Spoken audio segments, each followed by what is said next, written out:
Made him stay there, feed stock, feed himself, feed Lillian, 10 crops. See how he liked it. See what happened when you overbeat creatures God had given you the responsibility of. The trouble it was, and the loss. The whole lot was lost now. 5. He could claim the baby struggling in the arms of the mewing old man, but who'd tend to her? Because the woman, something was wrong with her. She was looking at him now, and if his other nephew could see that look, he would learn the lesson for sure. You just can't mishandle creatures and expect success. The nephew, the one who had nursed her while his brother held her down, didn't know he was shaken. His uncle had warned him against that kind of confusion, but the warning didn't seem to be taking. What's she going to do that for? On account of a beating? Hell, he'd been beaten 1,000,000 times, and he was white. Once it hurt so bad, it made him so angry, he'd smashed the well bucket. Another time he took it out on Samson. A few tossed rocks was all, but no beating ever made him. No way he could have. What'd she go and do that for? And that is what he asked the sheriff, who was standing there amazed, like the rest of them, but not shaking. He was swallowing hard, over and over again. What'd she go and do that for? The sheriff turned and said to the other 3, You all better go on. Look like your business is over. Mine started now. Schoolteacher beat his hat against his thigh and spit before leaving the woodshed. Nephew and the catcher backed out with him. They didn't look at the woman in the pepper plants with the flower in her hat, and they didn't look at the 7 or so faces that had edged closer in spite of the catcher's rifle. Enough black eyes for now. Little black boy eyes open in sawdust. Little black girl eyes staring between the wet fingers that held her face so her head wouldn't fall off. Little black baby eyes crinkling up to cry in the arms of the old black man, whose own eyes were nothing but slivers now, looking down at his feet.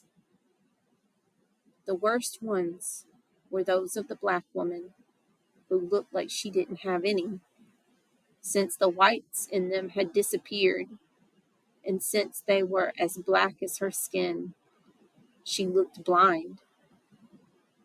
They unhitched from schoolteacher's horse the borrowed mule that was to carry the fugitive woman back to where she belonged, and tied it to the fence.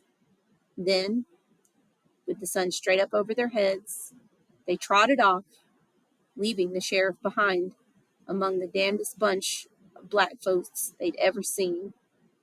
All testimony to the result of a little so-called freedom imposed on people who needed every care and guidance in the world to keep them from the cannibal life they preferred.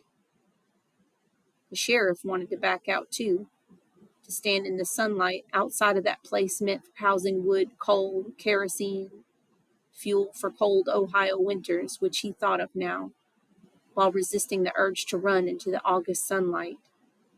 Not because he was afraid. Not at all. He was just cold, and he didn't want to touch anything. The baby in the old man's arms was crying, and the woman's eyes with no whites were gazing straight ahead. They all might have remained that way, frozen till Thursday, except one of the boys on the floor sighed, as if he were sunk in the pleasure of a deep, sweet sleep. He sighed the sigh that flung the sheriff into action. I'll have to take you in. No trouble now. You've done enough to last you. Come on now. She did not move. Come quiet here, and I won't have to tie you up. She stayed still, and he had made up his mind to go near her, in some kind of way, bind her wet, red hands, when a shadow behind him in the doorway made him turn. The black woman with the flower in her hat entered. Baby Suggs noticed who breathed and who did not, and went straight to the boys lying in the dirt. The old man moved to the woman gazing and said, "Seth, you take my armload and give me yours." She turned to him, and glancing at the baby he was holding, made a low sound in her throat, as though she'd made a mistake, left the salt out of the bread or something. "I'm going out here and send for a wagon," the sheriff said, and got into the sunlight at last. But neither Stampede nor Baby Suggs could make her put the crawling already girl down. Out of the shed, back in the house, she held on. Baby Suggs had got the boys inside and was bathing their heads, rubbing their hands, lifting their lids, whispering, "Beg your pardon, I beg your pardon," the whole time. She bound their wounds and made them breathe camphor before turning her attention to Setha. She took the crying baby from Stampede, carried it on her shoulder for a full 2 minutes, then stood in front of its mother. "It's time to nurse your youngest," she said. Setha reached up for the baby without letting the dead one go. Baby Suggs shook her head. "One at a time," she said, and traded the living for the dead, which she carried into the keeping room. When she came back, Setha was aiming a bloody nipple into the baby's mouth. Baby Suggs slammed her fist on the table and shouted, "Clean up! Clean yourself up!"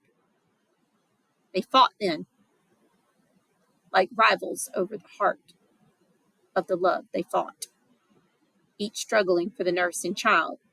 Baby Suggs lost when she slipped in a red puddle and fell. So Denver took her mother's milk right along with the blood of her sister. And that's the way they were when the sheriff returned, having commandeered a neighbor's cart and ordered Stamp to drive it. Outside, a throng now of black faces stopped murmuring. Holding the living child, Setha walked past them in the silence. She climbed into the cart, her profile knife clean against the cheery blue sky, a profile that shocked them with its clarity. Was her head a bit too high? Her back a little too straight? Probably. Otherwise, the singing would have begun at once, the moment she appeared in the doorway of the house on Bluestone Road. Some cape of sound would have quickly been wrapped around her, like arms to hold and steady her on the way. As it was, they waited till the cart turned about, headed west to town, and then no words. Humming. No words at all. Baby Suggs meant to run, skip down the porch steps after the cart, screaming, "No! No! Don't let her take the last one, too." She meant to, had started to, but when she got up from the floor and reached the yard, the cart was gone and the wagon was rolling up. A red-haired boy and a yellow-haired girl jumped down and ran through the crowd toward her. The boy had a half-eaten sweet pepper in one hand and a pair of shoes in the other. "Mama says Wednesday." He held them together by their tongues. "She says you gotta have these fixed by Wednesday." Baby Suggs looked at him, and then at the woman holding a twitching lead horse to the road. "She says Wednesday. You hear? Baby, baby." She took the shoes from him, high-topped and muddy, saying, "I beg your pardon, Lord. I beg your pardon. I sure do." Out of sight, the cart creaked on down Bluestone Road. Nobody in it spoke. The wagon rock had put the baby to sleep. The hot sun dried Setha's dress, stiff like rigor mortis.